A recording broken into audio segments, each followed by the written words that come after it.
Alhamdulillah hamdan katsiran thayyiban mubarakan fih wa asyhadu an la ilaha illallah wahdahu la syarikalah iqrara bihi wa tauhida wa asyhadu anna Muhammadan abduhu wa rasuluh. Allahumma shalli wa sallim wa barik ala nabiyyina Muhammad wa ala alihi wa ashabihi wa man tabi'ahum bi ihsanin ila yaumiddin. Yaqulu rabbuna azza wa jalla fi kitabihil karim, ya ayyuhalladzina amanu taqullaha haqqa tuqatih wa la tamutunna illa wa antum muslimun. Ya ayuhan nasu ttaqu rabbakumul ladzi khalaqakum min nafsin wahidah wa khalaqa minha zawjaha wa batha minhuma rijalan katsiran wa nisaa'a wattaqullaha alladzi tasaaluna bihi wal arham innallaha kana 'alaikum raqiba. Ya ayyuhalladzina amanu taqullaha qulu qawlan sadida yuslih lakum a'malakum wa yaghfir lakum dhunubakum wa may yuti'illaha wa rasulahu faqad faza fawzan 'azima. Amma ba'd, fa inna khairal hadithi kitabullah wa khairal hadi Muhammadin sallallahu alaihi wasallam wa syarral umuri muhdatsatuha wa kullu muhdatsatin bid'ah wa kullu bid'atin dhalalah wa kullu dhalalatin finnar. Alhamdulillah, jamaah sekalian, kaum muslimin dan muslimat yang kami muliakan, berjumpa kembali di pertemuan pagi hari berbahagia ini guna melanjutkan pelajaran dan kajian rutin kita dalam pembahasan kitab Mukhtasar Minhaj Al-Qasidin, sebuah kitab yang disingkat oleh Al-Imam Ibnu Qudamah Al-Maqdisi alaihi rahmatullah.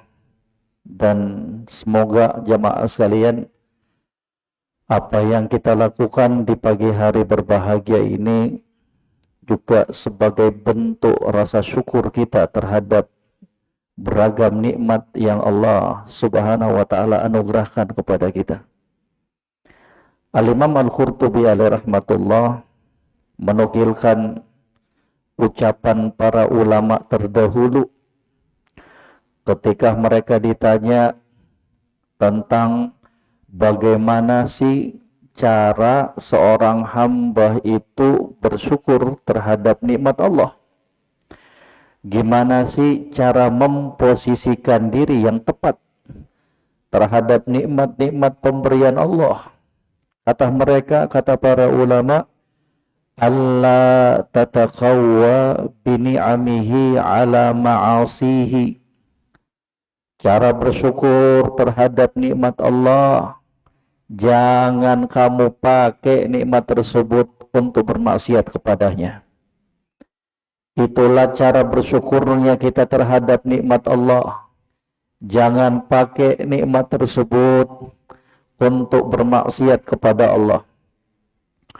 Telinga kita nikmat atau bukan jamaah? Telinga pendengaran itu nikmat atau bukan? Nikmat. Jangan pakai telinga tersebut untuk mendengarkan perkara-perkara yang diharamkan oleh Allah. Jangan pakai telinga pendengarannya kita untuk mendengarkan kila wa qal, gosip-gosip murahan dan lain-lain sebagainya. Mata, nikmat dari Allah, jangan pakai untuk melihat perkara-perkara yang diharamkan oleh Allah.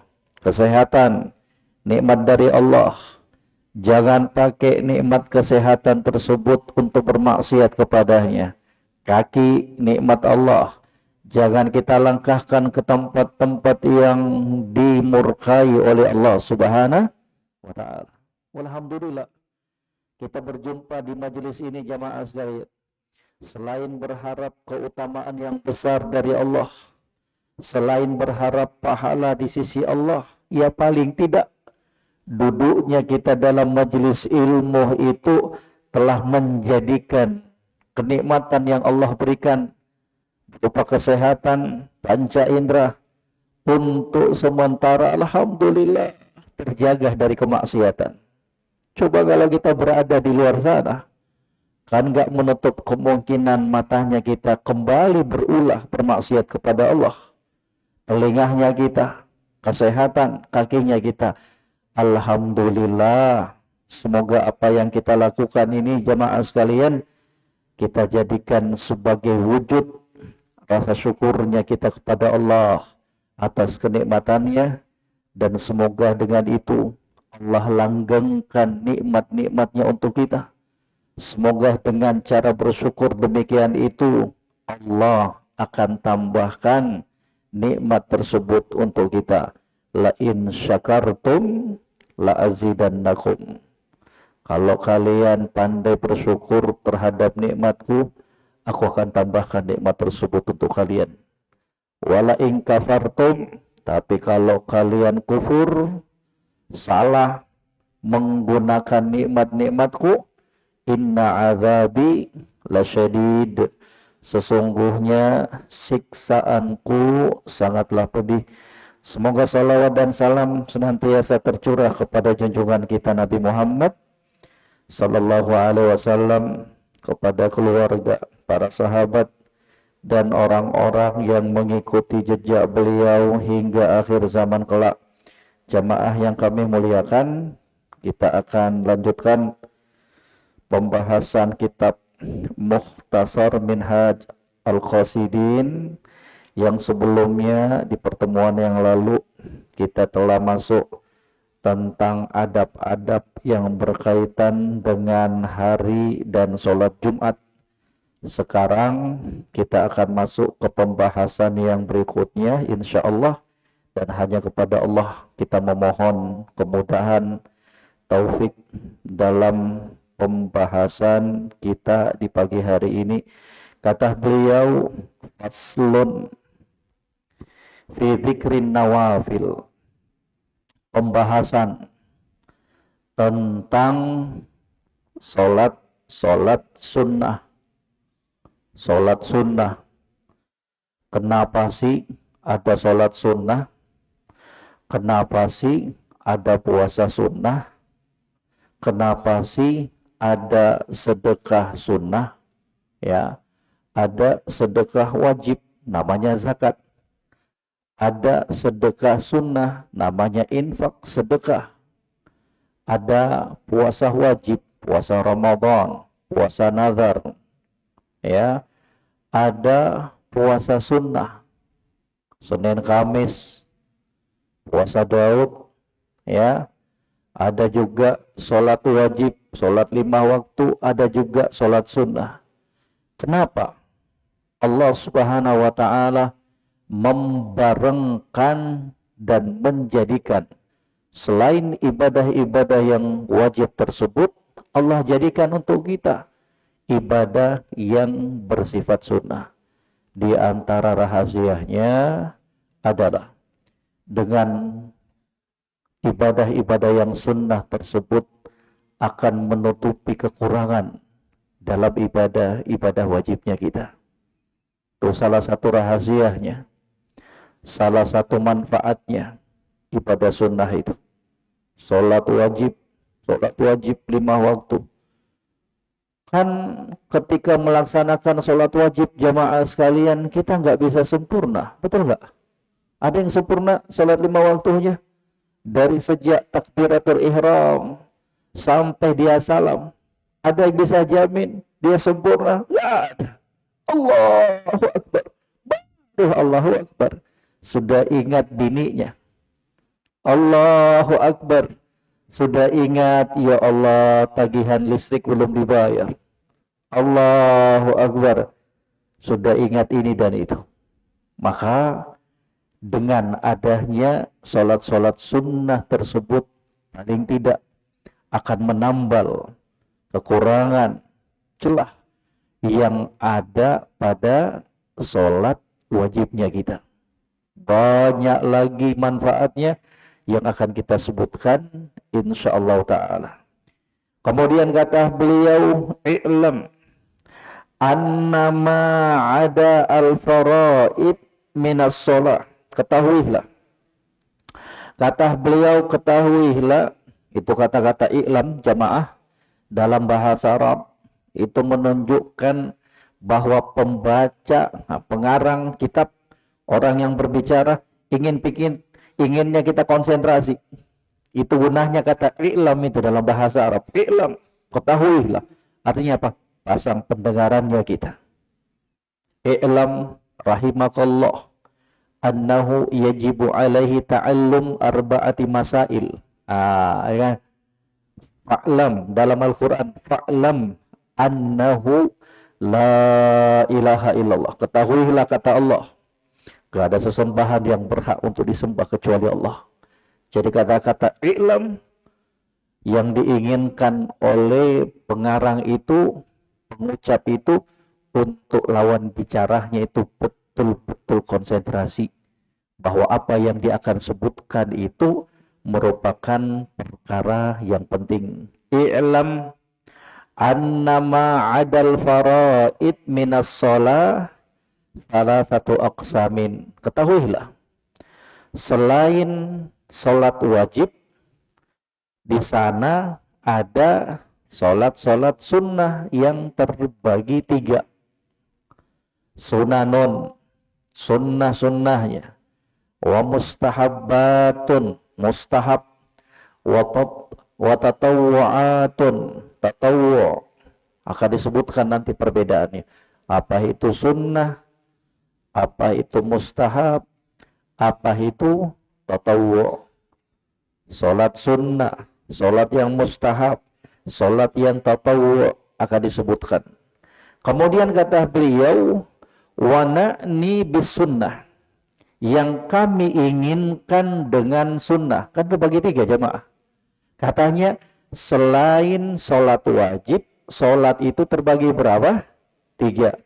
Ada yang sunnah, ada yang mustahab, ada yang tatawwu'. Gimana cara membedakannya? Ini nih, ya, dijabarkan oleh beliau. Wa na'ni bis sunnati, dan yang kami inginkan dengan sunnah, sholat sunnah. Apa itu? Manukila an Rasulillah sallallahu alaihi wasallam al-muwadhabatu alaihi qarrawatib aqibal faraid wal witr wad duha. Yang diinginkan dengan sunnah, sholat sunnah. Apa itu? Katanya adalah sholat-sholat yang dinukilkan dari Nabi Sallallahu Alaihi Wasallam dan beliau kerjakan secara kontinu, muwadhabah, artinya selalu, sering, dijaga betul. Itu namanya apa? Sholat apa? Sunnah. Paham jamaah sekalian? Ya, walaupun dalam istilahnya kita sehari-hari semua sholat sunnah. Paham ya? Tapi sebagian para ulama itu membedakan sholat sunnah, sholat yang mustahab, sholat yang tatawwu'. Ya, walaupun pada dasarnya secara keseluruhan ketiga sholat jenis ini namanya sholat apa? Nawafil, sholat sunnah. Ya, pokoknya selain sholat wajib 5 waktu namanya apa? Sholat sunnah. Paham jamaah sekalian? Karena perhatikan. Katanya, dan yang diinginkan dengan sholat sunnah tersebut adalah sholat-sholat yang dinukilkan dari Nabi Sallallahu Alaihi Wasallam, dan beliau itu muwadhabah, terus menerus, kontinu, dijaga oleh Nabi Sallallahu Alaihi Wasallam. Karrawatib aqibal faraid. Contoh sholat sunnah itu adalah apa? Sholat sunnah rawatib yang dikerjakan setelah ataukah sebelum sholat fardu. Paham jamaah? Paham jamaah? Apa namanya? Sholat sunnah rawatib, ataukah istilah sebagian ulama sunanul faraid. Itu sama itu. Sholat sunnah rawatib, mau pakai istilah yang lainnya nama apa? Sunanul faraid, sunnah-sunnah yang menyertai sholat wajib. Dua itu namanya. Sholat sunnah rawatib ataukah apa? Sunanul faraid. Ada berapa jamaah? Ada berapa rakaat jamaah? 5 atau 6? Hah? Ada berapa jamaah? Hah? 10 atau 11? Hah? Dapat hadiah ini? Hah? Berapa? Hah? 12 atau 13? 12. Jangan ragu-ragu dong. Sholat sunnah rawatib itu ada 12. Yang pertama, 2 rakaat sebelum sholat subuh. Ya, kapan dikerjakan jamaah? Setelah muncul dan terbitnya fajar shodiq yang menandakan waktu sholat subuh masuk. Setelah dikumandangkan azan. Jadi ada juga dulu jamaah tanya, Ustaz, saya sholat subuhnya itu, sholat sunnah subuhnya jam 4, belum dikumandangkan azan. Biar setelah itu saya berangkat ke masjid, Ustaz. Ya nggak boleh, nggak boleh. Sholat sunnah 2 rakaat sebelum subuh, kapan dikerjakan? Setelah dikumandangkan azan. Setelah masuknya waktu sholat subuh. Dan itu jangan ditinggalkan jamaah. Dijaga betul-betul itu. Karena kata Aisyah, kata Nabi SAW dalam hadis Aisyah radhiyallahu taala anha, raqatal fajri khairun minad dunya wa ma fiha. 2 rakaat salat sunnah sebelum subuh, salat subuh itu lebih bagus, bukan setara, lebih bagus dibandingkan dunia dengan segala isinya. Subhanallah. Baru sholat sunnahnya itu. Nah gimana dengan sholat subuhnya? Kan demikian. Sholat sunnahnya saja katanya khairun minad dunya wa ma fiha. Tapi sangat disayangkan jamaah sekalian.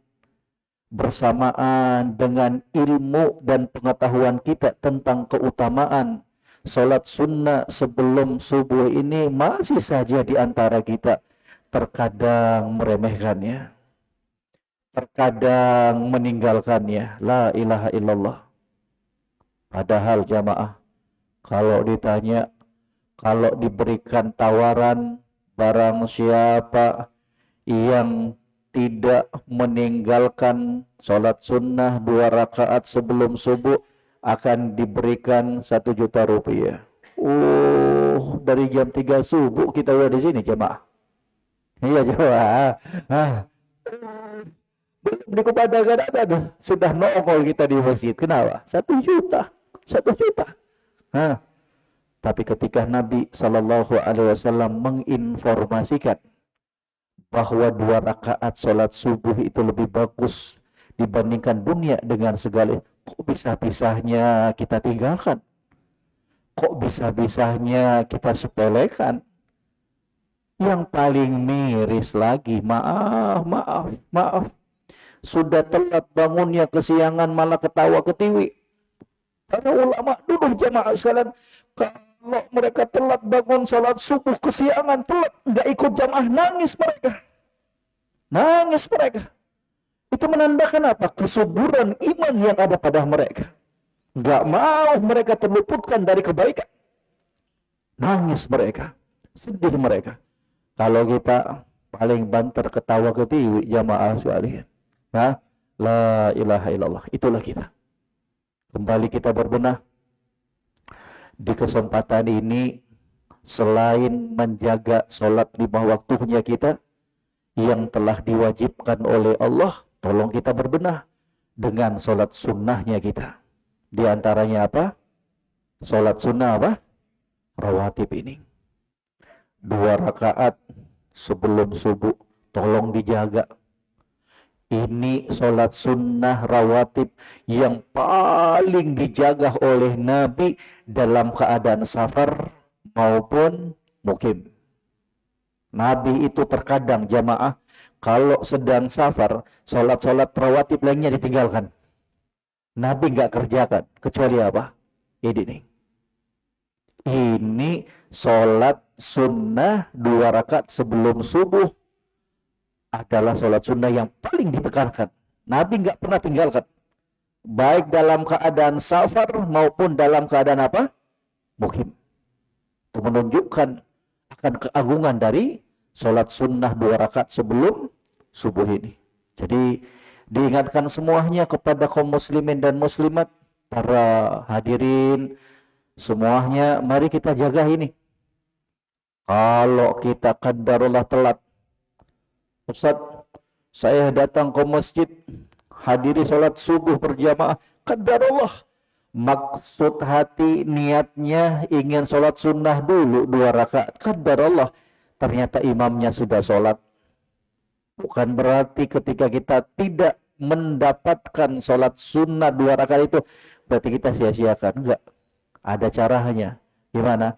Kita bisa qadha kapan? Setelah sholat subuh berjamaah 1. Ataukah yang kedua caranya, tunggu berdiam dulu di situ, berzikir, baca Quran sampai terbit matahari, baru kita sholat sunnah 2 rakaat setelah subuh sebagai qadha dari apa yang terluputkan kita di subuh hari tadi. 2 caranya itu. Jangan ditinggalkan jamaah. Sayang sekali kalau ditinggalkan. Kemudian berapa lagi jamaah? 4 rakaat sebelum apa? Zuhur. Dikerjakan 2 rakaat, salam 2 rakaat. 2 rakaat, 2 rakaat. Kemudian yang berikutnya 2 rakaat setelah zuhur. Sudah berapa tuh? 2, 4, 2. Berapa jamaah? 8. Kemudian 2 rakaat. 2 rakaat setelah maghrib. 2 rakaat setelah maghrib. Kemudian 2 rakaat setelah isya. Dijaga itu. Yang disebutkan dalam hadis Nabi keutamaannya, barang siapa yang menjaga 12 rakaat ya di setiap harinya dari sholat-sholat sunnah rawatib itu, maka akan dibangunkan untuknya rumah di surga Allah Subhanahu wa ta'ala. Jaga tuh. Jaga jamaah. Ya. Apa keutamaannya? Dibangunkan surga dibangunkan rumah dalam surga Allah Subhanahu wa ta'ala. Wal witir. Demikian pula salat witir. Ini salat-salat sunnah yang sangat-sangat ditekankan. Salat sunnah rawatib 12 rakaat, kemudian salat witir. Paling minimal kita kerjakan berapa rakaat? 1. Paling minimal sekali. Kalau sampai 1 rakaat saja kita nggak bisa lakukan, ya Rob, hanya kepada Allah kita mengadu jamaah. 1 rakaat paling minimal sholat witir itu. Kalau mampu kerjakan 3 rakaat, kalau mampu kerjakan sholat witir 5 rakaat, kalau mampu kerjakan sholat witir 7 rakaat, kalau mampu kerjakan sholat witir 9 rakaat, kalau mampu kerjakan sholat witir 11 rakaat. Itu sholat witir itu. Paham ya jamaah? Bukan sholat qiyamul lail, itu sholat witirnya itu. Paham ya? Jadi sholat witir itu beragam bentuknya. Jangan disangka cuma 3 rakaat doang. Ya, bisa sholat witir 1 rakaat, paling minimal, paling maksimalnya berapa? 11 rakaat. Ingat-ingat faedahnya ini. Ya Pak, jamaah sekalian. Dan sholat witir ini itu juga sholat sunnah yang sangat ditekankan. Nabi selalu menjaganya ketika dalam keadaan safar maupun apa? Mukim. Sholat witir. Kapan dilakukan? Pelaksanaan sholat witir ini kapan dilakukan? Setelah sholat isya. Setelah sholat isya. Kalau kita khawatir jamaah sudah ngantuk-ngantuk berat karena kerjaan rutinitas yang berat di hari itu, kemudian takut kebablasan, nggak bisa bangun, maka sholat witir dulu. Sholat witir, paham ya Pak sekalian? Sholat witir dulu, ya. Karena itu yang pernah dipesankan oleh Nabi kepada Abu Hurairah. Awsani khalili bithalathatin. Kekasihku Nabi Shallallahu Alaihi Wasallam pernah memberikan wasiat kepadaku dengan 3 perkara. Satu diantaranya apa? Wa an utir qabla an anam. Untuk aku sholat witir sebelum tidur. Jadi kalau kita rasa-rasa sulit bangun tengah malam, takut kebablasan, jangan-jangan nanti saya bangunnya pas dikumandangkan azan subuh, maka dalam kondisi tersebut lebih bagus kita sholat witir sebelum tidur. Jadi mulainya sholat witir itu kapan jamaah? Setelah sholat isya, ya, setelah sholat isya. Sholat sunnah 2 rakaat setelah isya. Kalau pingin langsung witir silakan, ya. Kapan berakhirnya? Sebelum dikumandangkan azan subuh. Sebelum dikumandangkan azan subuh, ya. Jadi sholat witir itu dijadikan juga sebagai apa? Penutup dalam sholat tahajudnya kita di akhir, ya. Kalau yakin bisa bangun tengah malam, maka jangan sholat witir sebelum tidur, gak usah. Lebih bagus dijadikan apa? Sebagai penutup dari sholat tahajudnya kita. Wadduha, demikian pula sholat sunnah tersebut yang sangat ditekankan adalah sholat apa? Duha. Dijaga ini jamaah, ya, dijaga, kerjakan. Paling minimal berapa rakaat? 2 rakaat. Paling maksimal, terjadi silang pendapat di kalangan para ulama. Ada yang mengatakan 8 rakaat, ya. Yang benarnya wallahu ta'ala a'lam, terserah kapan sanggupnya kita kerjakan, ya. Jadi ini apa? Sunnah dari salat tersebut. Wa na'ni bil mustahab, dan yang kami inginkan dengan mustahab, ma warada al khabaru bi fadlihi wa lam yunqal al muwadhabatu alaihi. Dan yang diinginkan dengan mustahab, kalau tadi kan sunnah, ya, ada berapa nawafil di sini? Ada berapa jenis sholat selain sholat wajib jamaah? Ada berapa? Hah? Ada 3. Tadi yang pertama apa? Sunnah. Yang kedua mustahab. Yang ketiga tatawwu. Harus dibedakan ini. Apa itu sunnah? Sholat-sholat yang dinukilkan, diriwayatkan dari Nabi Sallallahu Alaihi Wasallam, dan Nabi senantiasa melakukannya dan menjaganya. Ini namanya apa? Sholat-sholat sunnah. Sholat witir, sholat rawatib, sholat duha. Yang kedua, ini yang kedua ini. Wa na'ni bil mustahab, dan yang kami inginkan dengan mustahab, ma waradal khabaru bi fadlihi wa lam yunqal al muwadhabatu alaihi.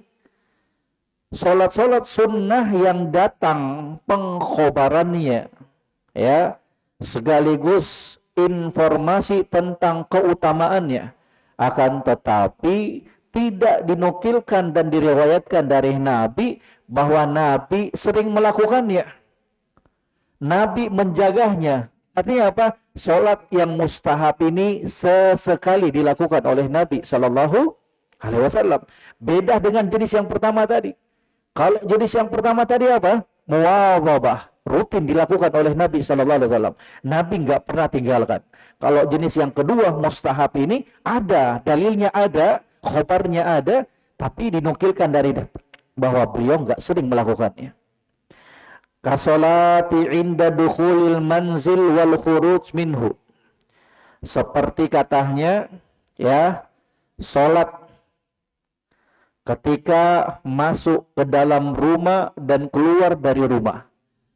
Ini contoh yang beliau sebutkan. Akan tetapi jamaah sekalian tolong didengarkan baik-baik tentang sholat, ya, keutamaan sholat sunnah ketika masuk rumah. Assalamualaikum, ketok pintu, waalaikumsalam. Masuk ke rumah, sholat dulu 2 rakaat, wudu, sholat 2 rakaat. Ataukah pingin keluar, pingin ngajar, pingin ke kantor, pingin sekolah, berwudu dulu, sholat sunnah 2 rakaat. Ya, itu datang penyebutan hadis dari Nabi Sallallahu Alaihi Wasallam, katanya, "Idza kharajta min manzilik, fasalli rakaatain, tamna'anika min makhrajis su." Kalau kamu ingin keluar dari rumah kamu, sholat sunnah dulu dong 2 rakaat. Yang mana sholat sunnah 2 rakaat sebelum keluar rumah ini akan mencegah kamu dari perkara-perkara yang jelek. Kemudian sambungannya, wa idza dakhalta manzilak fasalli rak'atan tamna'anika min madkhalis su. Kalau kamu masuk ke dalam rumah kamu, maka sholatlah 2 rakaat, akan mencegah kamu dari perkara-perkara yang jelek. Ya, terjadi silang pendapat di kalangan para ulama tentang derajat hadis ini. Dan yang benarnya hadis ini hadis yang sahih, hadis yang lemah, tidak sahih. Diingat-ingat itu jamaah. Diingat-ingat hadis tentang sholat sunnah 2 rakaat ketika ingin keluar rumah dan ketika masuk ke dalam rumah, itu hadis yang lemah. Kata Syekh Al-Utsaimin alaihi rahmatullah, ketika ditanya tentang hadis ini, kata beliau, wa hadzal hadis laisa bisahihin wala yu'mal bihi. Hadis tentang salat 2 rakaat sebelum dan sesudah, sebelum masuk rumah atau ketika masuk rumah dan sebelum keluar dari rumah, itu adalah hadis yang lemah, jangan diamalkan, jangan diamalkan. Demikian pula para ulama yang lainnya, semua memaparkan, ya, para ulama banyak memberikan komentar akan cacatnya hadis ini. Al-Imam An-Nawawi rahimahullah, demikian pula para ulama yang lainnya, ya. Jadi wallahu taala a'lam, apa yang beliau paparkan di sini contohnya itu adalah kurang tepat. Dan yang paling bagus kita katakan, untuk sholat yang mustahab itu yang dinukilkan dari Nabi benar adanya, tapi nggak sering beliau lakukan. Apa itu? 4 rakaat sebelum sholat asar. Paham jemaah sekalian? Pernah dengarkan hadisnya? Kata Nabi Sallallahu Alaihi Wasallam, rahimallahu mra'an shalla qabla al-asri arba'an. Boleh kita lakukan sesekali, boleh, boleh. Kata Nabi Sallallahu Alaihi Wasallam, semoga Allah memberikan rahmat kepada seseorang yang sholat 4 rakaat sebelum sholat asar. Boleh. Itu hadis yang sahih, dikerjakan, diamalkan. Tapi jangan dijadikan sebagai apa? Rutinitas.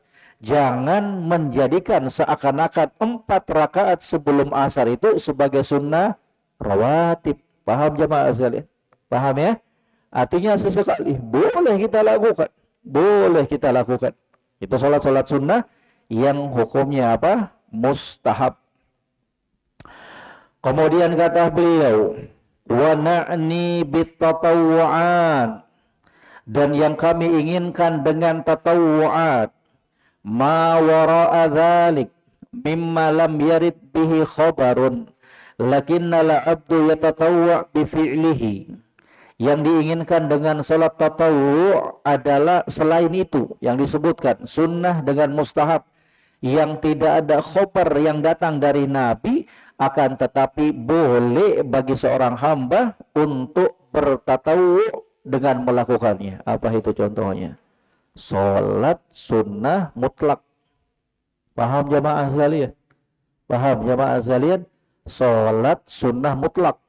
Kapan saja lakukan. Habis berwudu sholat sunnah. Selama bukan di waktu-waktu yang terlarang. Itu namanya sholat apa? Sholat sunnah mutlak. Makanya di kalangan orang-orang soleh terdahulu, jamaah sekalian, kalau kita baca biografinya mereka, ada di antara mereka setiap harinya sholat 100 rakaat. 100 rakaat sholat sunnahnya, bahkan lebih. Itu namanya sholat apa? Sholat sunnah mutlak. 2 rakaat, 2 rakaat, 2 rakaat. Ya, sejak terbit matahari, sholat terus dia. Sampai sebelum matahari itu posisinya tepat di atas kepalanya.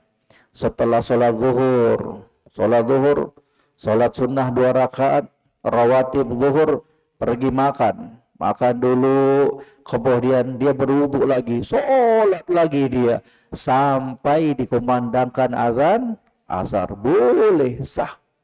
Ya jemaah sekalian, itu namanya sholat sunnah apa? Mutlak. Kapan saja boleh dilakukan, selama tidak dilakukan di waktu-waktu yang terlarang, yang akan datang penyebutannya bersama kita sebentar lagi insya Allah. Ternyata di sana ada waktu-waktu yang dilarang kita untuk sholat, ada, akan berlalu bersama kita insya Allah.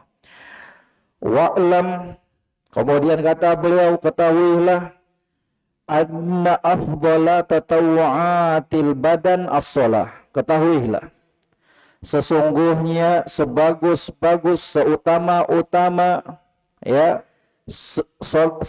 sunnahnya badan itu adalah sholat. Tatawu'nya badan itu adalah apa? Sholat. Sholat ini jamaah sekalian. Ya, maka di sana ada ibadah yang maliyah, ibadah yang gunakan duit, harta, zakat, umroh, haji. Kalau nggak ada duit nggak bisa kita melaksanakan. Ya betul nggak jemaah sekalian? Itu namanya ibadatun maliyah, ibadah yang membutuhkan harta. Ada juga ibadatun qalbiyah, ibadah hati, roja, harap kepada Allah, al-khauf, takut kepada Allah, ya, tawakal, ya, menjandarkan diri kepada, itu ibadah hati namanya, ibadah qalbiyah. Ada juga ibadah apa? Ibadatun badaniyah, pakai tenaga. Contohnya apa? Jihad. Contohnya apa? Sholat. Pakai tenaga, terus pakai badannya kita. Kemudian kata beliau, wa aqsamun nawafil wa fadailuha masyhuratun madhkuratun fi kutubil fiqhi wa ghairiha. Katanya tentang pembagian sholat nafilah, sholat sunnah ini dan keutamaannya, itu telah masyhur disebutkan dalam kitab-kitab fikih wa ghairiha, dan kitab-kitab selainnya. Lakin nadhkuru minha sholat tasbih. Akan tetapi kata beliau, kita akan sebutkan di sini tentang sholat tasbih. Nah, ini jamaah sekalian, saya juga wallahu taala a'lam, ya, gak tahu kenapa beliau kemudian memberikan contoh tentang sholat tasbih ini. Mungkin alasannya seperti yang beliau paparkan, li'annaha qad takhfa sifatuha ala ba'dhin nas. Kita akan menyebutkan tentang sholat tasbih ini karena sebagian orang itu terluputkan tentang tata caranya. Kalau sholat sunnah sebelum zuhur, setelah zuhur, sebelum subuh, kan jelas tata caranya. Oh, cuma 2 rakaat kok, berdiri, rukuk, sujud. Tapi sholat tasbih ini katanya Kak, sebagian orang tidak mengetahuinya. Sekarang jamaah, sebelum kita membahas tentang tata cara sholat tasbih itu, mari kita dudukkan dulu hukumnya. Hukum sholat tasbih itu sendiri apa? Ya, jadi memang datang dalam riwayat Al-Imam Abu Dawud, ya, dalam kitab sunannya dari sahabat Abdullah ibnu Abbas radhiyallahu taala anhuma, ya memang disebutkan tata cara sholat tasbih itu. Adapun hukumnya jamaah sekalian, memang terjadi silang pendapat di kalangan para ulama. Tolong diingat-ingat ini. Hukum sholat apa? Tasbih, ya. Hukum sholat tasbih, ya. Qala Ibnu Qudamah rahimahullah fil Mughni. Berkata Imam Ibnu Qudamah dalam kitab Al-Mughni jilid yang pertama halaman 438. Ini saya bacakan pendapatnya, ucapannya Al-Imam Ibnu Qudamah dalam kitab Al-Mughni. Al-Mughni itu kitab sandaran, rujukan untuk mazhab Al-Hanabilah. Pendapatnya Imam Ahmad. Oh, itu kitab yang hebat tuh, Al-Mughni. Karangan Al-Imam Ibnu Qudamah rahimahullah. Ya. Kata beliau, fa amma sholatut tasbih. Adapun terkait dengan sholat tasbih, fa inna Ahmad qol, sesungguhnya Imam Ahmad mengatakan, ma yu'jibuni, saya enggak senang. Gimana sih sholat tasbih itu? Kata Imam Ahmad, saya enggak senang saya. Qila lahu lima. Kemudian dikatakan kepada mereka, kepada Imam Ahmad, kenapa wahai Imam kamu enggak senang dengan sholat tasbih ini? Qala laisa fiha syai'un yasihu. Enggak ada yang sahih dalam periwayatan tentang sholat tasbih ini. Itu ucapannya siapa? Imam Ahmad rahimahullah. Kata beliau, laisa fiha syai'un yasihu. Enggak ada hadis yang sahih yang menunjukkan tentang sholat tasbih ini. Itu satu. Qala An-Nawawi rahimahullah. Berkata Imam An-Nawawi rahimahullah dalam Majmu' Syarah Muhadzab jilid yang ketiga halaman 547 548. Ya. Kata beliau, qala al-Qadhi Husain yustahabbu salatut tasbih lil hadits al-warid fiha wa fi hadzal istihbab nadharun. Kata Imam Ahmad, kata Imam An-Nawawi, berkata Al-Imam Al-Qadhi Husain. Beliau menukilkan dulu pendapatnya Al-Qadhi Husain. Beliau mengatakan, siapa yang katakan ini? Al-Qadhi Husain. Katanya dianjurkan sholat tasbih sesuai dengan hadis yang datang menyebutkan tentangnya. Kemudian Imam Nawawi berkomentar, ya, wa fi hadzal istihbab nadharun, dan tentang hukum dianjurkan mustahabnya sholat tasbih itu nazar, perlu dicek lagi. Gak benar ini. Li'anna hadithaha dha'ifun, karena hadis yang berkaitan dengan sholat tasbih ini dhaif. Wa fiha taghyirul linidhamis shalah al-ma'ruf, karena juga dalam sholat tasbih ini akan kita bacakan nanti tata caranya. Kata Imam Nawawi, selain hadisnya dhaif, juga tata caranya aneh, tidak sesuai dengan aturan sholat yang ada. Berdiri, ruku, sujud, berdiri lagi, dengan bacaan-bacaan yang telah diajarkan oleh Nabi Sallallahu Alaihi Wasallam. Ya, fayambaghi alla yuf'al bighairi haditsin walaysa hadisuha bithabitin. Katanya jangan lakukan sebuah amalan yang tidak ditopang dengan dalil, dengan hadis. Nah, itu yang benar. Ini agamanya kita, jamaah. Ibadah itu dalam kacamata syariat haram untuk dilakukan kecuali ada dalil yang memerintahkannya. Itu hukumnya apa itu? Ibadah. Al-aslu fil ibadah al-man'u. Tuh ingat-ingat kaidahnya itu. Al-aslu fil ibadah al-man'u. Asal hukum sebuah ibadah dilarang. sampai datangnya dalil yang menunjukkan bahwa ibadah terus diperintahkan. Paham jamaah sekalian? Berbeda dengan muamalah, berbeda dengan hukum makan minuman.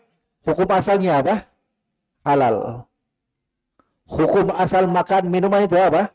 Halal. Sampai datangnya dalil yang mengharamkannya. Paham jamaah sekalian? Saya minum kopi. Ada orang, ittaqillah, haram hukumnya. Minum kopi tanpa gula. Dia belum rasa aja ini jamaah sekalian. Hah? Gimana enaknya ini kopi ini? Haram hukumnya. Kita katakan, kok bisa kamu katakan haram? Mana dalilnya? Paham jamaah sekalian? Kita makan buah. Karena orang ini baru lihat buah itu. Ittaqillah, hati-hati. Buah ini buah yang diharamkan. Padahal dia karena mentang-mentang belum pernah lihat buah itu. Ya, sekali. Langsung dia hukumin haram. Kita katakan, sabar dulu bro. Mana dalilnya? Yang menunjukkan bahwa buah ini haram. Paham coba sekalian? Beda halnya kalau sudah datang dalilnya. Anjing, maaf, haram. Babi, maaf, haram. Minum minuman keras, haram. Kenapa? Ya memang sudah datang dalilnya. Adapun makanan minuman yang lain, jangan dong kemudian kita lancang untuk memberikan hukum haram, haram, haram. Gak boleh. Allah sendiri yang halalkan. Kenapa kita yang mengharamkannya? Barakallahu fiik. Makanya kata beliau, alla yuf'al bi ghairi hadits. Jangan dikerjakan. Karena enggak ada hadis. Karena hadisnya itu enggak sahih, ya. Kemudian Syekhul Islam Ibnu Taimiyah dalam kitab beliau Majmu' al-Fatawa jilid yang ke-11 halaman 579, ya, beliau juga berkomentar tentang, ya, tentang sholat tasbih ini. Beliau katakan, ya, beliau katakan, falam yakul bihi ahadun minal a'imma al-arba bal Ahmad dha'af al-hadith walam yustahab hadhihi salawat, ya, katanya bahkan keempat imam, Imam Abu Hanifah, Imam Malik, Imam Ahmad, Imam Syafi'i, mereka semuanya enggak memandang akan adanya salat tasbih ini, ya. Kenapa? Karena lemahnya riwayat-riwayat yang menunjukkan salat tasbih ini. Qala Asy-Syaikh Al-Utsaimin alaihi rahmatullah, berkata Syekh Al-Utsaimin rahimahullah, walladzi yatarajjah indi anna salat tasbih laysat bisunnatin. Yang kuat menurut saya, salat tasbih itu bukan bagian dari sunnah Rasul sallallahu alaihi wasallam. Wa anna hadithaha dhaifun, karena hadisnya dhaif, lemah, ya. Karena hadisnya apa? Lemah, ya. Demikian jamaah sekalian penuturan, ya, sebagian para ulama yang berkaitan tentang hukum salat tasbih. Kesimpulannya apa? Lemah. Tentang hadis yang akan berlalu bersama kita sebentar lagi, itu hadis yang lemah, ya, bukan menjadi bagian sunnah Rasul sallallahu alaihi wasallam. Tapi enggak apa-apa kita baca sebagai nambah wawasannya kita. Oh gini toh caranya salat tasbih. Oh gini toh ada hadisnya. Akan tetapi kebanyakan para ulama memandang hadisnya itu hadis yang lemah. Wallahu taala alam. Farawah Ikrimah an Ibni Abbasin radhiyallahu taala anhuma anna Rasulullah sallallahu alaihi wasallam qala li Abbas. Siapa itu Abbas? Paman beliau. Katanya diriwayatkan dari Ikrimah dari Abdullah ibnu Abbas bahwa Nabi sallallahu alaihi wasallam pernah berkata kepada Abbas, "Ya ammah, wahai pamanku, ala u'tika, ala u'allimaka." Wahai pamanku, maukah aku memberikan kamu sesuatu? Maukah kamu aku ajarkan sesuatu? Wa dzakaral hadits ila anqal.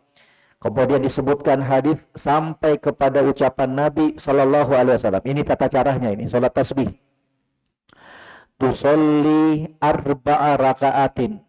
Kamu sholat 4 rakaat. Kata Nabi kepada Abbas, paman beliau, kamu sholat 4 rakaat. Taqra fi kulli raka'atin bifatihatil kitab wa suratan. Kamu baca di setiap rakaat, 4 rakaat. Setiap rakaat kamu baca Al-Fatihah, kemudian baca surat Qul huwallahu ahad ataukah yang lainnya. Fa idza faraqta minal qira'ati fi awwali rak'atin wa anta qa'imun qulta subhanallah walhamdulillah wa la ilaha illallah wallahu akbar khamsa asyrata marratan. Kalau sudah selesai Allahu akbar, sudah baca Al-Fatihah, sudah baca surat-surat pendek misalkan atau ke ayat yang lainnya, maka baca apa? Subhanallah walhamdulillah wala ilaha illallah wallahu akbar. Berapa banyak jamaah? Berapa banyak? Berapa kali? Ngantuk jamaah? Ngantuk? 15 kali tadi, 15 kali. 15 kali. 15 kali. Khamsata asyara marratan. Summa tarka, kemudian kamu ruku. Fatakul wa anta raki'un asyran. Setelah kamu berdiri, kamu ruku. Setelah ruku itu, dalam rukunya kamu setelah kamu baca subhan rabbiyal azim, kamu baca apa? Subhanallah walhamdulillah wala ilaha illallah wallahu akbar. Berapa kali? 10 kali. 10 kali. Ya, 10 kali. Thumma tarfa' ra'sak minar ruku'. Kemudian kamu bangkit, angkat kepala kamu dari ruku'. Kemudian kamu baca itu lagi tadi, tasbihnya berapa kali? 10 kali. Subhanallah walhamdulillah wala ilaha illallah Allahu akbar. Subhanallah walhamdulillah wala ilaha illallah Allahu akbar. 10 kali. Thumma tahwi sajidan fataquluha wa anta sajidan asyran.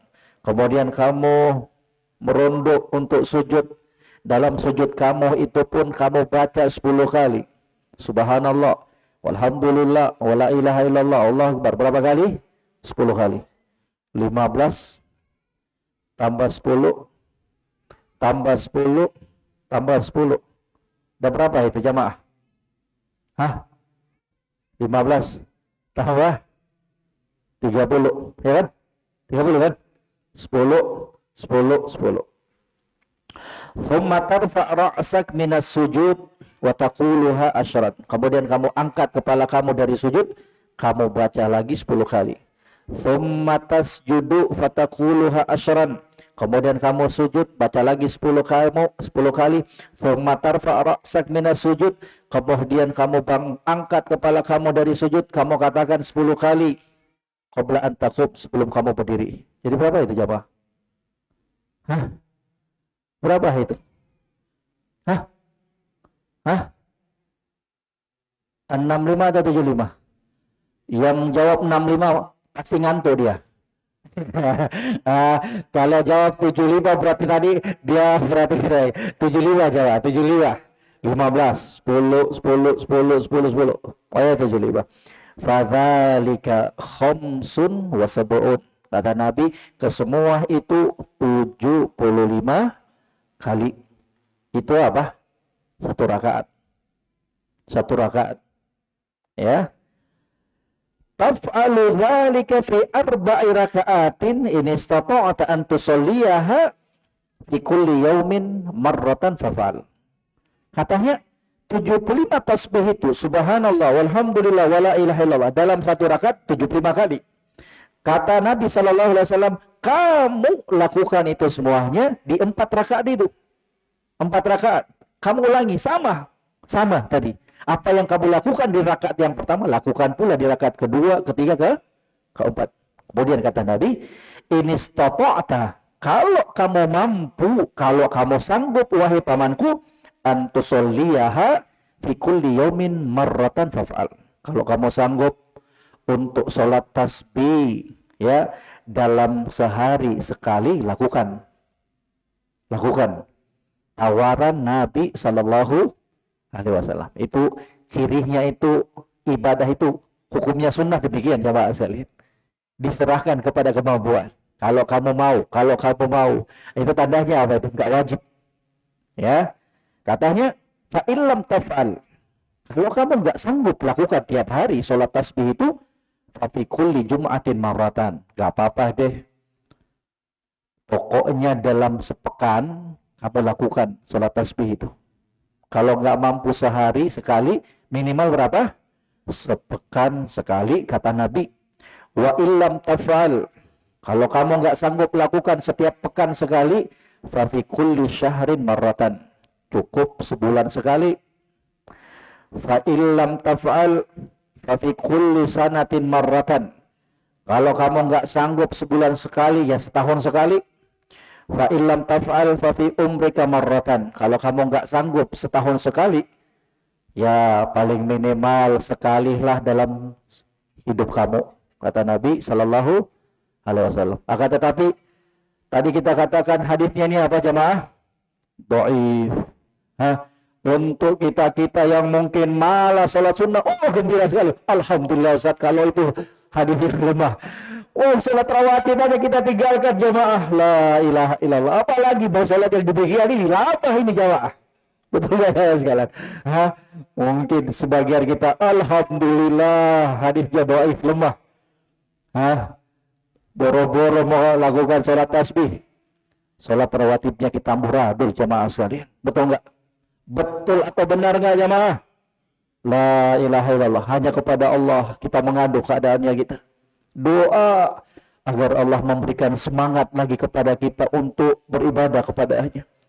Kita butuh amal yang akan memperberat timbangannya kita pada hari kiamat jamaah sekalian. Tidak ada kesuksesan demi Allah, tidak ada kesuksesan dibandingkan kesuksesan seorang hamba ketika berjumpa dengan Allah. Ketika amalan-amalan kebaikannya itu lebih berat dibandingkan amalan kejelekannya. Di dalam Al-Quran, Allah Subhanahu wa Ta'ala berfirman, "Faman thaqulat mawazinuhu faulaika humul muflihun, wa man khaffat mawazinuhu faulaika alladzina khasiru anfusahum fi jahannam khalidun." Kata Allah, barang siapa yang timbangan amalan kebaikannya lebih berat, faulaika humul muflihun, mereka itulah orang yang beruntung, mereka itulah orang yang sukses, mereka itulah orang yang selamat. Siapa mereka? Orang-orang yang di hari penimbangan amalan kebaikannya lebih berat, lebih banyak dibandingkan amalan kejelekannya. Kita butuh itu jemaah. Kita butuh amalan-amalan yang bisa semakin memperberat amalan kebaikannya kita. Kita butuh itu. Dan tempatnya itu di dunia. Bukan di akhirat untuk beramal, bukan. Tapi dunia. Allah jadikan dunia itu sebagai ladang untuk kita beramal. Allah jadikan, siapa yang katakan rugi? Allah. Gak ada lagi keraguan. Gak ada lagi kerugian yang lebih parah dibandingkan ketika Allah telah mencap kita sebagai orang yang merugi. Rugi, kata Allah Subhanahu wa Ta'ala. Maka apapun pencapaian kita di dunia, bagaimanapun suksesnya kita di dunia, jamaah sekalian, kalau kesemua itu memalingkan kita dari Allah, memalingkan kita dari ketaatan kepada Allah, demi Allah, kesuksesan apapun yang kita raih itu adalah kesuksesan, kebahagiaan, peraihan yang semu dan palsu. Itu aja. Timbang dirinya kita.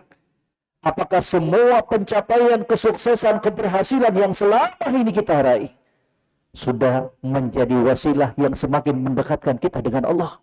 Ataukah sebaliknya? Demi Allah, pedagang-pedagang yang berhamburan duit, mobil, rumah, pejabat-pejabat, dan lain-lain sebagainya dari kalangan manusia yang dibukakan pintu rezeki yang berlimpah.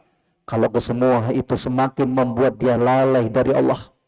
Kalau semua itu jabatannya, hartanya semakin membuat dia berani berbuat maksiat kepada Allah.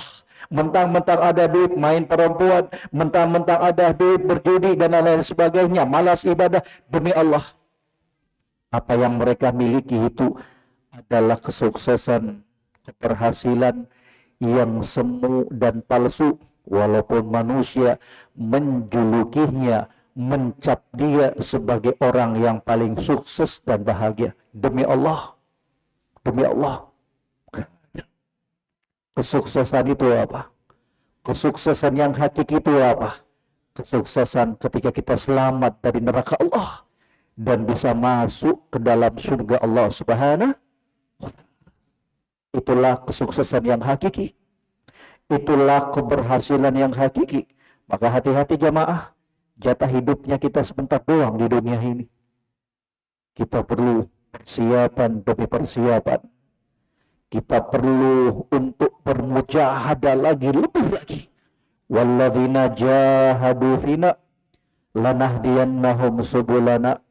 Orang-orang yang bersungguh-sungguh komitmen di jalan kami, maka kami akan membukakan pintu-pintu kami untuk mereka. Wallahu ta'ala alam.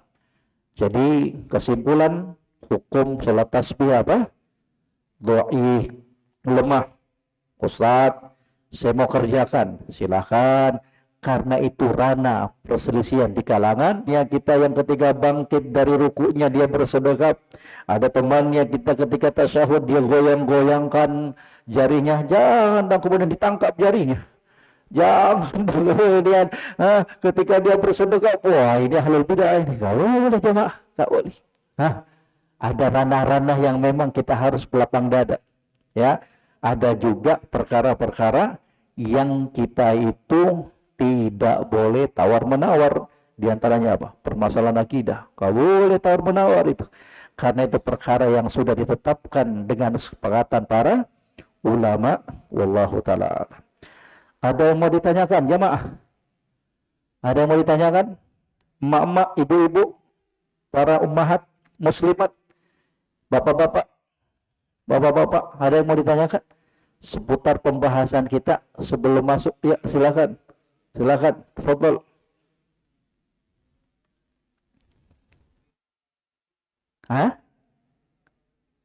Salat tasbih.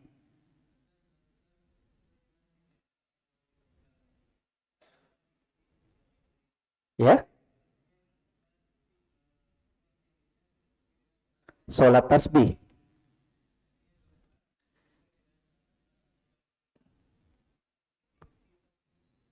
Gimana maksudnya? Dia sholat tasbih, tapi tata caranya tidak sesuai dengan yang tadi ini. Ya, jadi tadi barakallahu fik, sehat selalu. Ya, barakallahu fik. Jadi kan tadi kita katakan tuh, sholat tasbih itu silang pendapat di kalangan para ulama. Kalau dia tidak melakukannya, karena dia menganggap sholat tasbih itu hadis yang lemah, bukan sunnah Nabi, silahkan. Kalau dia beranggapan hadisnya, kalau sudah tahu dirinya kita ini lemah, dipermainkan setan, nanti tinggalkan sholat tarawih, maka sholat ke masjid aja. Jangan gaya-gayaan mau sholat di rumah, sholat di masjid aja jawab. Karena keutamaannya juga ada. Kata Nabi SAW, man sholla ma'al imam hatta yansarif kutiba lahu qiyamul lailatin. Ini keutamaan untuk orang-orang yang sholat tarawih bersama imam sampai selesai. Man sholla ma'al imam hatta yansarif kutiba lahu qiyamul lailatin. Barang siapa yang sholat tarawih bersama imam hatta yansarif sampai selesai, artinya paketannya plus komplit, tarawih plus witir. Jadi jangan juga sebagian yang dilakukan oleh kaum muslimin, sholat tarawih langsung kabur, ngacir. Katanya kenapa? Kok pulang? Nanti sholat witirnya di rumah. Saya ingin bangun tengah malam lagi. Boleh. Boleh enggak? Boleh. Silahkan. Tapi ingin yang lebih bagus, selesaikan dulu dong paketannya bersama imam. Sholat tarawih plus witir. Nanti pulang ke rumah, hantam lagi ronde kedua. Puasanya itu buka puasanya, hantam lagi ketupatnya, ketopraknya, silakan. Tidur, terbangun jam 2. Sholat tahajud lagi silakan, boleh. Tapi nggak usah sholat witir. Karena kata Nabi, la witrani fi lailatin. Nggak ada 2 witir dalam satu malam. Barakallahu fiik. Demikian Bapak. Kita lanjut sedikit jamaah sekalian, ya, biar rampung ini masalahnya. Kemudian kata beliau, faslun fi awqatin nahyi anis shalah. Pembahasan tentang waktu-waktu terlarang untuk sholat sunnah, ya, itu diperhatikan. Ternyata ada waktu-waktu juga untuk kita istirahat, ada waktu untuk kita dilarang sholat. Gunanya apa sih Ustaz? Hikmahnya apa sih Ustaz? Kok dilarang sholat? Padahal kita ingin perbanyak sholat sunnahnya kita, kok dilarang? Salah satu hikmahnya kata para ulama, biar tubuhnya kita itu istirahat sebentar. Kalau sudah istirahat, nanti semangat lagi. Ya coba, coba kalau sholat terus, ya kan manusia itu ada rasa bosannya juga. Ya paham jawab. Kemudian kata beliau, wala yatatawwa fi awqatin nahi bi sholatin la sababalaha ka sholati tasbih. Enggak boleh sholat sunnah di waktu-waktu yang terlarang dengan sholat yang tidak ada sebabnya. Contohnya sholat tasbih katanya, ya, enggak boleh. Pingin sholat mutlak, enggak boleh di waktu-waktu yang terlarang itu, enggak boleh, ya. Li'anna nahya mu'akkadun fiha anis sholah, karena pelarangan untuk sholat betul-betul ditekankan di saat itu, enggak boleh. Ada waktu-waktunya itu, enggak boleh. Dilarang oleh Nabi sallallahu alaihi wasallam, enggak boleh, ya. Wa amma malahu sababun, adapun sholat yang ada sebabnya. Jadi sholat sunnah itu ada 2. Ada sholat sunnah yang ada sebabnya, ada sholat sunnah yang tidak ada sebabnya. Contoh tahiyatul masjid. Contohnya sholat tahiyatul masjid. Paham ya? Masuk ke masjid, akan ada disebutkan nanti, ya, waktu-waktu yang terlarang tersebut. Dia masuk ke masjid setelah sholat asar. Ada kajian setelah sholat asar. Dia nggak ikut sholat asar tadi berjamaah. Dia sholat ke masjid. Kapan ini jamaah? Sunahkan. Apa ini sunahkan? Sholat sunnah 2 rakaat. Ya kan? Apakah kita nggak boleh kamu sholat sunnah 2 rakaat? Dilarang setelah asar. Tunggu nanti setelah maghrib. Itu fatwa yang konyol itu. Asal ngomong doang. Orang sudah capek umroh keliling Ka'bah ini pesul kali kok disuruh tunggu sampai maghrib. Boleh sholat setelah maghrib. Demikian pula setelah sholat subuh nanti akan datang. Dia tawaf. Putaran yang kelima, sholat dikumandangkan iqamah untuk sholat subuh di Masjidil Haram. Sholat dia. Sisa berapa putaran? 2 putaran. Putar lagi dia selesaikan. Setelah itu dia sholat 2 rakaat. Boleh. Kenapa? Ada sebabnya. Paham jemaah sekalian? Barakallahu fiik. Jadi untuk sholat yang enggak ada sebabnya, enggak boleh. Untuk melakukannya di waktu-waktu yang terlarang, yang akan datang penyebutannya waktu tersebut bersama kita insyaallah. Dan ada waktu, ada sholat sunnah yang memiliki sebab, dan itu diperbolehkan dilakukan walaupun di waktu-waktu terlarang. Wa sholatil kusuf, sholat gerhana walaupun di waktu terlarang, hantam aja, boleh, silakan. Wal istisqa, sholat minta hujan, boleh. Wa nahwiha, dan yang selainnya. Kemudian kata beliau, wa'lam anna nahya 'anis shalah fil awqat ats-tsalatsa lahu thalathatu asrarin. Ketahuilah, pelarangan untuk sholat di waktu-waktu yang terlarang itu ada 3 rahasianya. Kenapa kita dilarang di waktu-waktu tersebut? Ada 3 rahasianya, ada 3 sebabnya. Yang pertama, ingat-ingat, tarkut tasyabbuh bi ubadis syams, untuk kita tidak meniru penyembah matahari. Makanya dilarang ketika setelah asar, ya, ketika selesai asar, ataukah ketika matahari tepat berada di kepalanya kita, dilarang semua itu, biar kita tidak menyerupai siapa? Penyembah matahari.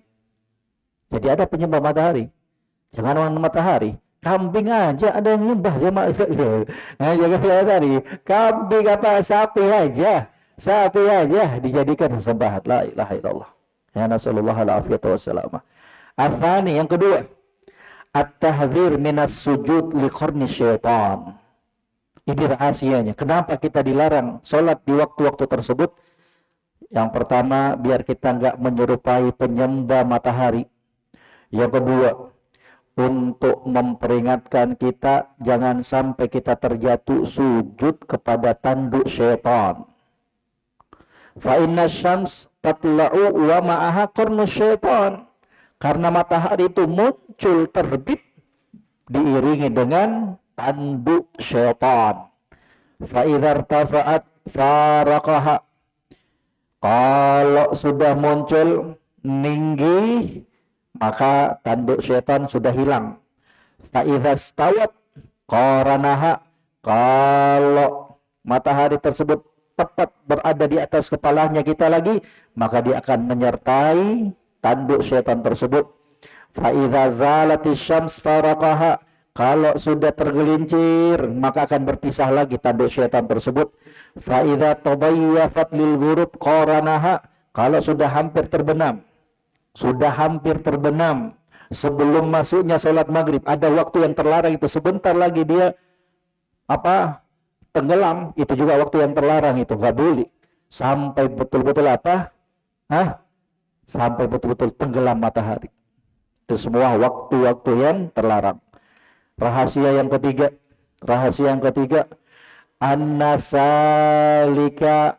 annasaliki tariqil akhirah muwadhabuna 'alal ibadah. Orang-orang yang berjalan untuk mencapai kehidupan akhirat, mereka itu adalah orang-orang yang selalu menjaga ibadahnya. Wal muwadhabatu 'ala namtin wahidin yurithu al malal. Kalau ibadahnya gitu-gitu aja, satu cara, katanya terkadang orang bosan, itu aja terus. Fa idza waqa'al man'u zadan nasyad. Kalau dihentikan untuk sementara waktu, berhenti dulu, istirahat dulu, maka zadan nasyad, muncul lagi semangatnya kita. Betul enggak? Istirahat dulu, muncul lagi semangatnya kita. Dilarang sholat di waktu antara asar dengan maghrib. Nanti setelah maghrib semangat lagi kita beribadah. Ya, setelah isya semangat lagi kita. Li'anna nafsa harisatun ala ma muni'at minhu. Karena jiwa itu semangat dari perkara-perkara yang sempat dilarang tersebut. Faman ul insan minas sholati fi awqatin nahyi walam yumna min nau'in akhar minat ta'abbud kal qira'ah wa tasbih liyantaqil al-'abid ila halin ila hal. Maka adanya waktu-waktu yang terlarang untuk sholat ini memungkinkan bagi hamba tersebut untuk berpindah kepada ibadah yang lainnya. Betul nggak teman-teman? Kalau sholat terus, ya bosan juga mungkin kita. Tapi ketika waktu tersebut dilarang, kita diperbolehkan untuk berpindah kepada waktu yang ibadah yang lainnya. Setelah asar bertasbih, setelah asar baca Al-Quran, setelah sholat subuh, kan dilarang sholat sunnah. Kita kerjakan baca Al-Quran, mendengarkan tausiah kalau ada, subhanallah. Kama ju'iratis sholat mutanawwi'atan baina qiyamin wa qu'udin wa ruku'in wa sujud. Sebagaimana sholat itu jamaah sekalian dijadikan berpencar, bervariasi. Ada saatnya kita berdiri, ada saatnya kita ruku', ada saatnya kita sujud. Coba kalau sujud terus jamaah sekalian, bisa tidur kita. Ya jamaah sekalian. Coba kalau sholat itu ban ruku aja terus bisa encok kita. Tapi alhamdulillah Allah jadikan sholat itu luar biasa. Ada waktunya kita berdiri membaca surat, ada waktunya kita ruku untuk membesarkan Allah, ada kalahnya kita, ada saatnya kita untuk sujud, untuk menyadari bahwa kita lemah, kita harus sujud menghambakan diri kepada Allah Subhanahu wa Ta'ala. Barakallahu fiik. Dan sebagai penutup, kita akan sebutkan waktu-waktu yang terlarang tersebut. Ya, yang pertama, min tulu'il fajr ila tulu'is syams. Sejak terbitnya fajar sampai terbitnya matahari. Ya, fajar apa di sini? Shadiq. Masuknya waktu sholat subuh. Kalau sudah sholat subuh, sudah kerjakan sholat subuh, maka nggak boleh mengerjakan sholat sunnah. Paham jamaah? Nggak boleh, ya, nggak boleh. Seikhlas apapun kita, nggak boleh. Kok saya sholat dilarang? Ittaqillah, takutlah kamu kepada Allah. Saya banyak dosa, saya ingin berbanyak sholat. Bukan kita marahin kamu sholat sunnah, bukan. Tapi tempatnya nggak pas, waktunya nggak cocok, ya. Mari dong kita beramal sesuai dengan tuntunan Nabi Sallallahu Alaihi Wasallam. Ikuti Nabi. Nabi larang kita setelah sholat subuh sampai terbitnya matahari nggak boleh sholat sunnah. Paham jamaah? Paham jamaah? Kalau ada orang yang telat bangun ya di masjid, datang ke masjid, aduh, imamnya Assalamualaikum warahmatullah. Assalamualaikum warahmatullah. Berarti kita pulang aja, nggak sholat karena waktu terlarang. Betul nggak jawab jalan? Jangan dipahami demikian. Pahami jawab jalan. Jangan dipahami ketika sudah selesai sholat terbit subuh nggak boleh lagi sholat. Oh, kita belum sholat ini. Yang jadi patokan kita ini.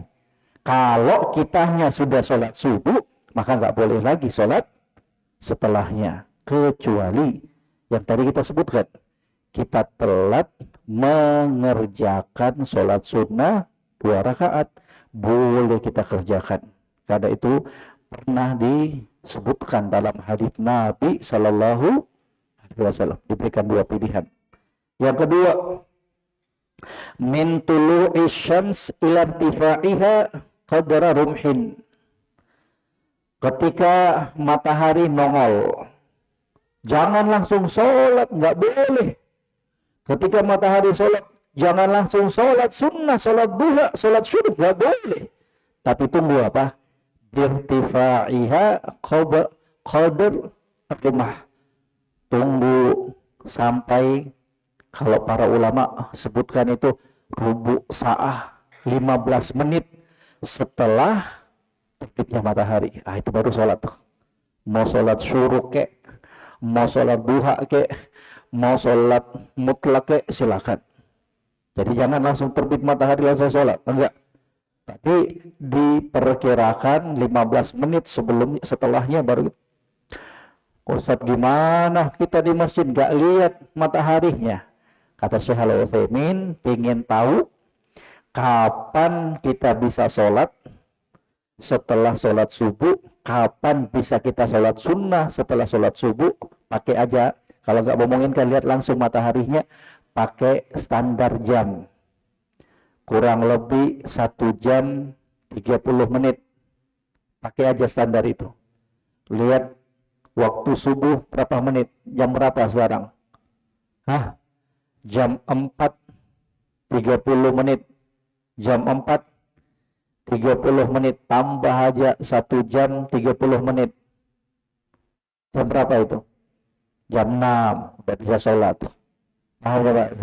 Itu untuk memudahkan. Itu beliau sebutkan dalam kitab beliau Syarah Al-Mumti', wallahu ta'ala alam. Kemudian yang ketiga, inda qiyamis syams fi dhahirati hatta tazul.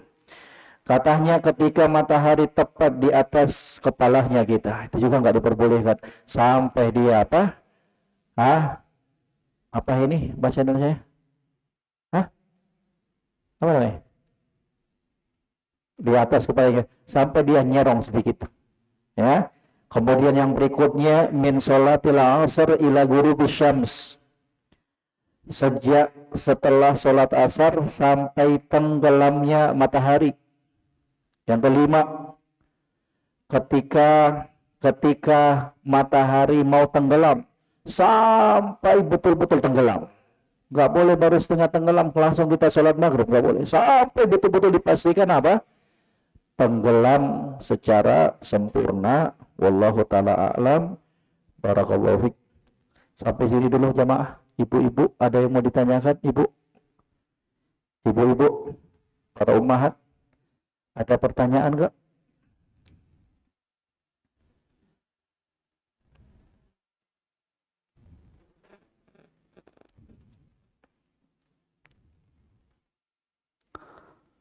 Bapak-bapak, ada yang mau ditanyakan, Pak?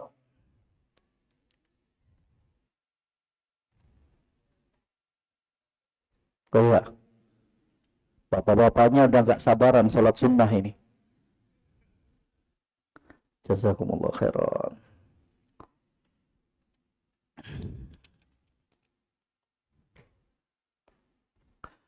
Bismillah, Ustadz, saat safar, umroh, dan haji, apakah kita tetap melaksanakan sholat rawatib?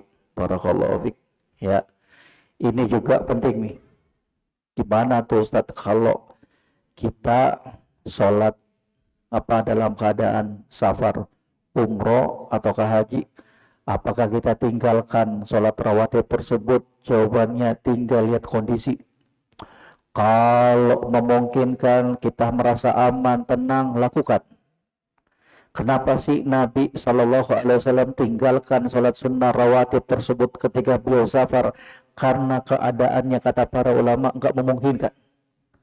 Safarnya Nabi itu di zaman dahulu enggak seperti kita, jemaah sekalian, penuh dengan kelelahan. Lah kita pergi umroh di hotel bintang 5, di hotel bintang 4, jalannya dekat. Maka sebagian dari fatwa para ulama yang pernah kita baca, tetap saja lakukan sholat-sholat sunnah rawatib tersebut. Juga di kesempatan kali ini kami juga ingatkan para jamaah haji umroh, ya, jangan dong kemudian karena pikirannya musafir dijamak terus sholatnya. Ya, sudah sholat bersama imam zuhur langsung dijamak dengan asar. Ya lebih bagus kita sholat bersama mereka itu. Ya jamaah, sholat berjamaah. Walaupun rukhsah bagi kita. Mungkin karena kita capek, demam, silakan dijamak. Ya tapi kalau kita sehat, jangan dong. Manfaatkan kesempatan itu.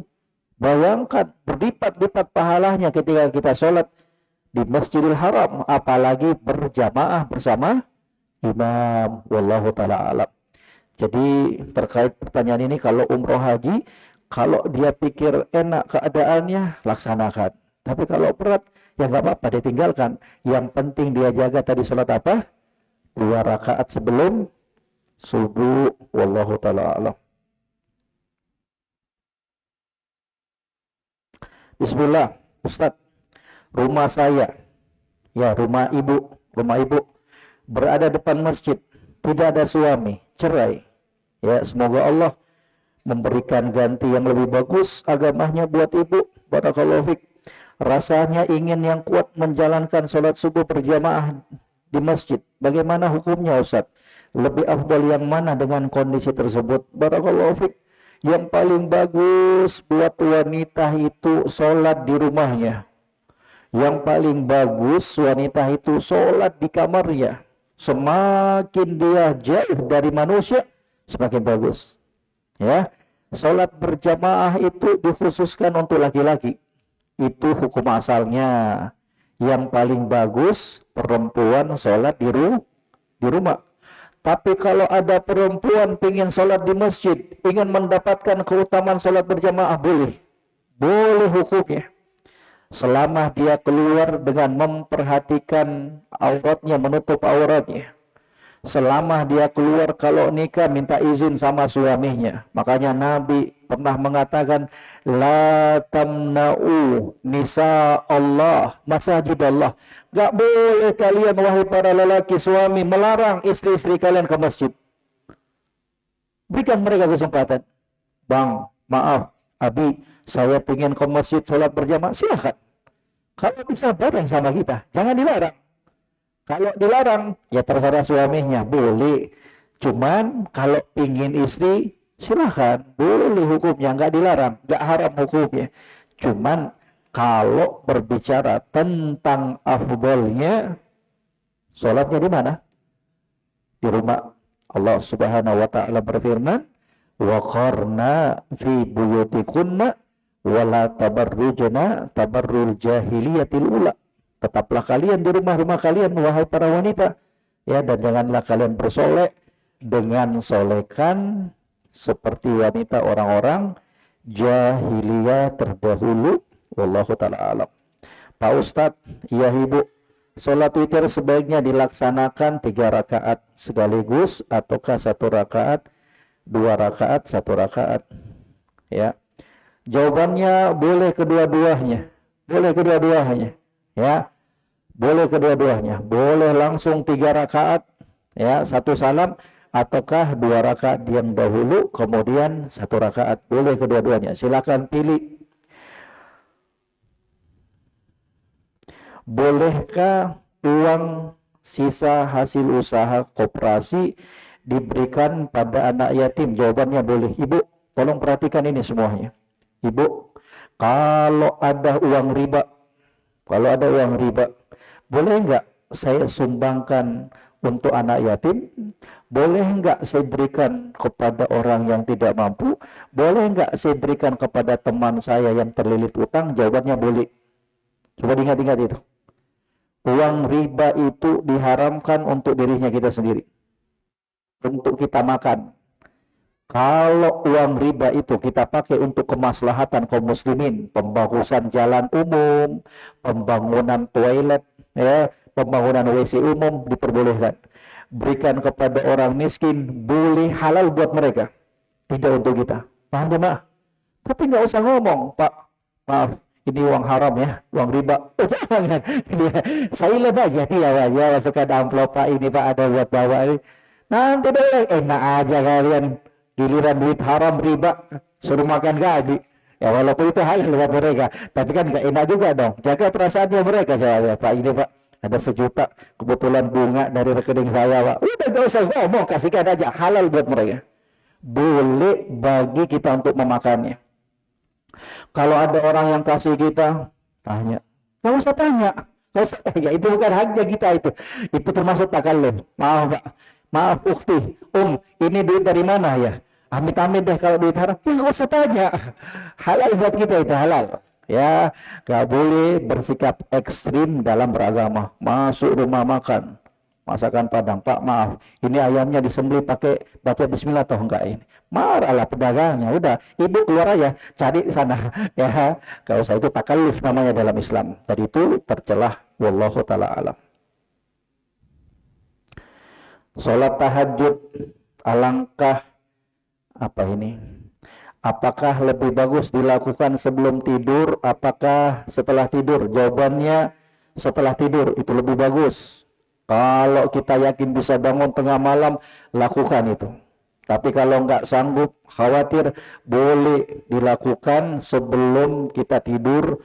Wallahu ta'ala alam.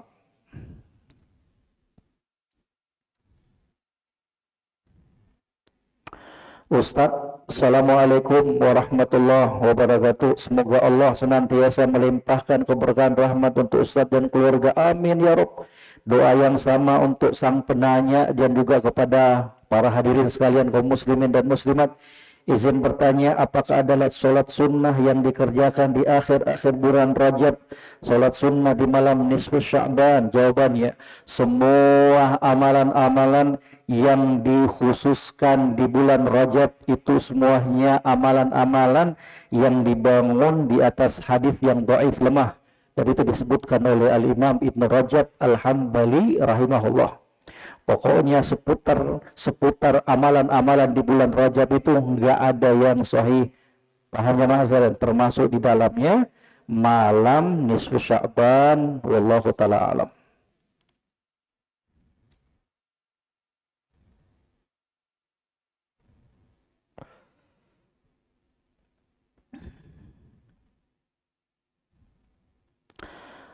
Apakah ada surat-surat tertentu yang perlu dibaca pada sholat sunnah? Jawabannya secara umum sholat sunnah itu terserah mau baca surat apa. Ayo coba saya lihat ya, terserah. Nggak baca surat pun sah sholatnya kita. Cuman ada beberapa sholat sunnah yang memang di situ dianjurkan untuk kita membaca surat tertentu.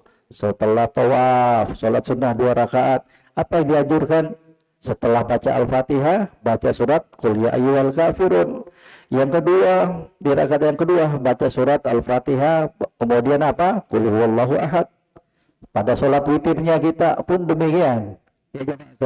Jadi secara umum surat apa saja, kecuali memang di situ ada hadis Nabi Shallallahu Alaihi Wasallam yang menyebutkan tentang pembacaan surat-surat tertentu. Wallahu taala alam. Barakallahu fiik.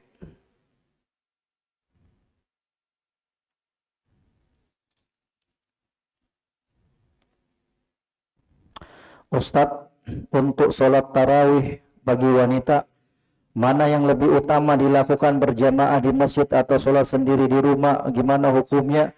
Yang paling bagusnya sholat di rumah. Perempuan lebih bagus sholat tarawih di rumah. Cuman kalau dia di rumah, dia khawatirkan bacaannya kul aja. Qul huwallahu ahad, besoknya qul huwallahu ahad aja, qul a'udzu birabbin nas, ya. Dan dia khawatirkan jangan sampai tertidur. Maka pada kondisi seperti ini lebih bagus dia sholat di masjid bersama imam, tentunya dengan memperhatikan persyaratan-persyaratan yang ada. Izin sama suami, keluar dari rumahnya nutup auratnya, nggak pemakai wangi-wangian yang mencolok baunya. Itu kalau dikhawatir. Tapi kalau banyak hafalan Qur'annya, lebih bagus dia apa? Di rumah. Ya, barakallahu fiik. Wallahu taala alam. Assalamualaikum. Waalaikumsalam warahmatullahi wabarakatuh. Jika mengamalkan sholat wudhu dengan niat digabung dengan sholat sunnah rawatib ataukah sholat duha tahiyatul masjid, boleh tidak? Jawabannya boleh. Boleh. Masuk ke masjid sudah dikumandangkan azan, dia pengen niatnya sholat tahiyatul masjid, niatnya juga untuk sholat wudhu, niatnya juga untuk rawatib, boleh. Itu namanya at-tadakhul finniyah. Itu istilah fikihnya at-tadakhul finniyah, menggabungkan beberapa ibadah dalam satu niat. Dan itu enggak semuanya, enggak diperbolehkan. Orang puasa Ramadan sekaligus untuk saya gabungkan niatnya membayar utang puasa saya, itu enggak diperbolehkan itu. Jadi at-tadakhul finniyah itu diperbolehkan, menggabung berapa ibadah dalam satu niat itu diperbolehkan pada kondisi-kondisi tertentu. Enggak boleh menggabungkan niat wajib dengan sunnah. Paham ya Mas? Saya bayar utang puasa di hari Kamis, bolehkah saya niatkan juga untuk puasa Kamis? Ya enggak boleh, karena itu yang wajib, itu wajib membayar qada puasanya kita. Wallahu taala alam. Untuk waktu pelaksanaan sholat wudhu, apakah langsung setelah berwudhu ataukah boleh diselingi dengan kegiatan lain? Misalkan mau berpakaian lebih dahulu. Iya dong, kalau berpakaian harus pakaian dulu dong. Jangan sholat gak pakai pakaian. Jadi maksud saya setelah berwudhu, ya seperti biasa lah. Setelah berwudhu, gak panjang tempohnya. Setelah berwudhu, pakai pakaiannya kita, mukennahnya kita, baru sholat. Jangan juga dong setelah berwudu kemudian pergi kafe dulu, pergi mall dulu, baru pulang ke rumah sholat wudu. Ya nggak mungkin kan. Jadi sholat sunnah wudu itu kapan? Dilakukan setelah berwudu. Oh namanya berwudu. Artinya apa? Jaraknya itu nggak terlalu. Ya sudah berwudu, qadarullah di dapur lupa matikan kompornya. Gak apa-apa, pergi dulu, matikan, baru sholat. Paham jemaah sekalian? Wallahu taala a'lam. Barakallahu fiik.